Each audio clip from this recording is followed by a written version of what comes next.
দর্শক মণ্ডলী, আপনারা দেখছেন এই মুহূর্তে আমরা অবস্থান করছি জিয়া উদ্যানের সামনে, অর্থাৎ আমাদের দেশমাতা খালেদা জিয়া ওনাকে ওনার যেখানে সমাধিস্থল, তো সেখানে আপনারা দেখতেই পাচ্ছেন বিভিন্ন নেতাকর্মীরা এখানে ভিড় করেছেন। আসলে 7 দিন শোকের 7 দিন শেষ হয়নি। আমার মনে হয় এই শোক কখনো কাটিয়ে ওঠা সম্ভবও না, কারণ উনি ছিলেন একজন দেশমাতা। উনি শুধু রাজনৈতিক ব্যক্তি না, তার আড়ালেও উনি একজন ব্যক্তি ছিল, সেটা প্রমাণ আমরা তার জানাজায় আবারও পেয়েছি। উনি নিঃসন্দেহে একজন ভালো মানুষ ছিল, ওনার ছিল মাতৃস্নেহ। সো আমরা এখন দেখতে পাচ্ছি বিভিন্ন নেতাকর্মীরা এখানে শোক জানানোর জন্য এখানে ব্যানার নিয়ে তারা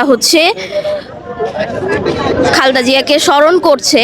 সো আমরা আসলে আশাবাদী, বেগম খালেদা জিয়ার রেখে যাওয়া ওরসজাত সন্তান আমাদের তারেক ভাইয়া, এবং সেই সাথে রয়েছে ডাক্তার জুবাইদা রহমান, তারপর জাইমা রহমান। সো আগামী প্রজন্ম আমাদের হয়তোবা জাইমা রহমানের মাঝে আমরা বেগম খালেদা জিয়াকে খুঁজে পাবো। আসলে এই ক্লান্তি লগ্নে দেশের এই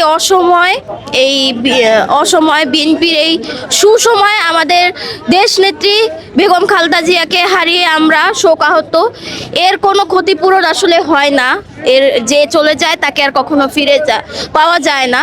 আমি বলবো আমাদের দেশনেত্রী বেগম খালেদা জিয়া উনি আসলেই একজন ভালো মানুষ ছিল। ওনার হারিয়ে যাওয়ায় আমরা কখনোই ওনাকে আর ফিরে পাবো না, বা ওনার সমতুল্য কাউকে ফিরে পাবো না। সো দেশ, আমি মনে করি, আরো 10 বছর পিছিয়ে গেল।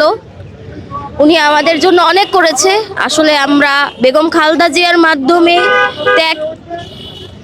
ত্যাগ শিখি, আমরা বেগম খালেদা জিয়ার মাধ্যমে আমরা বুঝতে শিখি কিভাবে ধৈর্য না হারিয়ে ধৈর্য ধরে ভালো কিছুর আশা করা যায়। আজ যদি তিনি আমাদের মাঝে থাকতো, নিশ্চয়ই আমরা কাল একটা ভালো সকাল দেখতে পেতাম। কিন্তু আফসোস,